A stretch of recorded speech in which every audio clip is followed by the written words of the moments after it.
Good morning students. 10th SS हमारा lesson है संसाधनी विकास। उस लेसन के अंदर हम भाग नंबर 3 में आगे करेंगे विकसित संसाधन। इससे पहले हम अन्य संसाधनों के बारे में पढ़ चुके हैं। वे संसाधन जिनका सर्वेक्षण किया जा चुका है और उनके उपयोग की गुणवत्ता और मात्रा निर्धारित की जा चुकी है विकसित संसाधन कहलाते हैं। संसाधनों का विकास प्रौद्योगिकी और उसकी संभाव्यता के स्तर पर निर्भर होता है कि जो संसाधन हमारे पास उपलब्ध है, हमें पता चल गया है कि ये संसाधन हमारे पर्यावरण में, हमारी धरती के अंदर मौजूद हैं, उसको हम बोलते हैं विकसित। कितना कोयला मौजूद है, कितना तेल है, पेट्रोलियम है, कितनी एलपीजी गैस है, ये सब विकसित संसाधन कहलाते हैं। अब आते हैं हम भंडार। पर्यावरण में उपलब्ध वे पदार्थ जो मानव की आवश्यकताओं की पूर्ति कर सकते हैं परंतु उपयुक्त प्रौद्योगिकी के अभाव में उसकी पहुंच से बाहर हैं, भंडार में शामिल हैं। यानी संसाधन तो हैं लेकिन अभी तक हम उनका उपयोग नहीं कर पाए हैं। उदाहरण के लिए जल 2 गैसों हाइड्रोजन और ऑक्सीजन का यौगिक है। हाइड्रोजन ऊर्जा का मुख्य स्रोत बन सकता है परंतु इस उद्देश्य से इसका प्रयोग करने के लिए हमारे पास उन्नत तकनीक का ज्ञान नहीं है।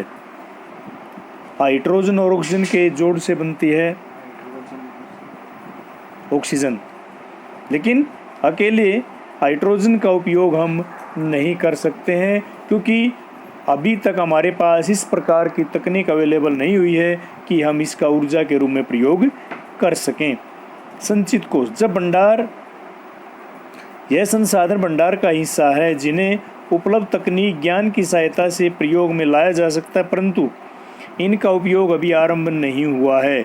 इसका उपयोग भविष्य में आवश्यकता पूर्ति के लिए किया जा सकता है। नदियों के जल को विद्युत पैदा करने में प्रयुक्त किया जा सकता है और किया भी जा रहा है। बड़े बड़े बांध बना करके हम नदियों के जल से बिजली बनाते हैं लेकिन बहते हुए जल से बिजली अभी तक नहीं बनाई जा रही है। नदियों के जल को विद्युत पैदा करने के उपयोग परंतु वर्तमान समय में इसका उपयोग सीमित हो रहा है और इस प्रकार बांधों में जल, वन आदि संचित कोष हैं जिनका उपयोग भविष्य में किया जा सकता है। अब आते हैं एक्टिविटीज़ पर। कल्पना करें, आगे है, संसाधनों के अंधाधुंध शोषण से वैश्विक परिस्थिति संकट पैदा हो, जैसे भूमंडल का तापमान। जितने ज़्यादा हमने पेड़ों को काटना शुरू किया, इंडस्ट्री ज़्यादा हुई, ज़्यादा बिल्डिंगें बनी, ज़्यादा जनसंख्या बढ़ी तो पर्यावरण पर दबाव बढ़ा जिससे भूमंडल में तापमान बढ़ गया। ओजोन परत में छेद हो गए हैं जिससे सूर्य से निकलने वाली हानिकारक किरणें, अल्ट्रावायलेट किरणें जो सीधी हमारी धरती पर टकराती हैं जिससे भयंकर बीमारियां पैदा हो रही हैं। पर्यावरण प्रदूषण और भूमि का निम्नीकरण, ये समस्याएं आज बहुत बड़ी हैं और पूरा विश्व आज इनसे लड़ रहा है। कल्पना करें कि तेल संसाधन खत्म होने पर इसका हमारी जीवन शैली पर क्या प्रभाव पड़ेगा। सोचिए आप कि अगर तेल खत्म हो जाए तो ये विश्व कैसे चलेगा। इसलिए इनका अल्टरनेट ढूंढने की कोशिशें की जा रही हैं कि अगर तेल खत्म हो गया तो दुनिया रुक जाएगी। घरेलू और कृषि अपशिष्ट को पुनः चक्रण करने के बारे में लोगों के विचार जानने के लिए अपने मोहल्ले अथवा गांव के एक सर्वेक्षण करें और लोगों से प्रश्न, जो वेस्टेज यानी घर का कूड़ा करकट, गोबर, गांव शहर का कचरा, उस सब अपशिष्ट पदार्थ से हम किस प्रकार से उससे बिजली बना सकते हैं, कंपोस्ट खाद बना सकते हैं, उसके लिए आपको कौन कौन से क्वेश्चन पूछने हैं। उनके द्वारा उपयोग में लाए जाने वाले संसाधनों के बारे में क्या सोचते हैं कि संसाधन किस प्रकार से उनमें उपयोग लाए जाएं। अपशिष्ट और उसके उपयोग के बारे में उनका विचार क्या है। अपने परिणामों का समुचित चित्र तैयार करें। ये इस प्रकार का ये आपकी एक्टिविटी है जो आपको करनी है। मानव जीवन की गुणवत्ता और विश्व शांति बनाए रखने के लिए संसाधनों का समाज में न्याय संगत बंटवारा होना चाहिए। यदि कुछ ही व्यक्तियों तथा देशों द्वारा संसाधनों का वर्तमान दोहन जारी रहता है तो हमारी पृथ्वी का भविष्य खतरे में पड़ सकता। जो बड़े बड़े देश हैं, अमेरिका है, ब्राज़ील है, कनाडा है, रूस है, वो देश संसाधनों का ज़्यादा उपयोग कर रहे हैं क्योंकि उनके पास भू क्षेत्र बहुत ज़्यादा है और जनसंख्या कम है। जैसे अमेरिका भारत से 7 गुना बड़ा है और जनसंख्या 33 करोड़ और भारत की 140 करोड़।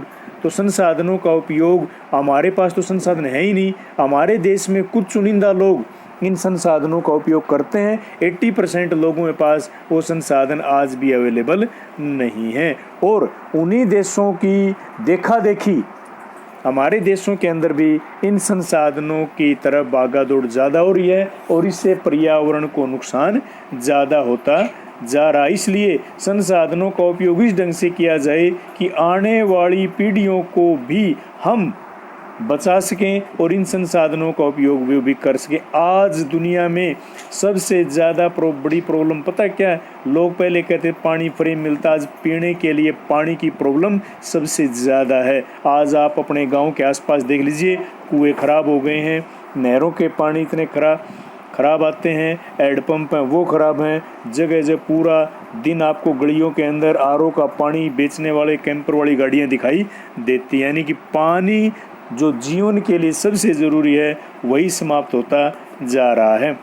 सतत पोषणीय विकास में सतत पोषणीय विकास आर्थिक विकास है कि विकास पर्यावरण को नुकसान पहुंचाए बिना हो और वर्तमान विकास की प्रक्रिया भविष्य की पीढ़ियों की आवश्यकता के इस्तेमाल की अवहेलना हो, इसको रोका जाए। अगर हम ही सारे पेट्रोल और डीजल का यूज़ करेंगे तो आने वाली पीढ़ियाँ किस प्रकार से इन गाड़ियों को चला पाएंगी। हमें ठीक है फर्नीचर की ज़रूरत है, लकड़ी ज़रूरत है, लेकिन अगर हम 10 पेड़ काटते हैं तो उसके बदले में 100 पेड़ लगाए जाएं तो हम आने वाली पीढ़ियों को भी सुरक्षित रख सकते हैं।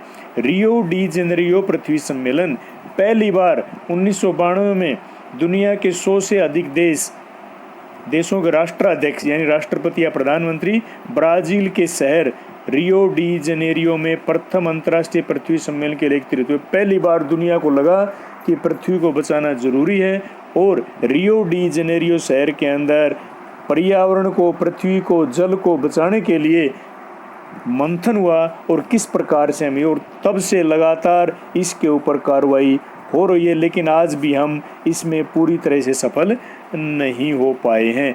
इसके अगले भाग को हम कल करेंगे। Thank you.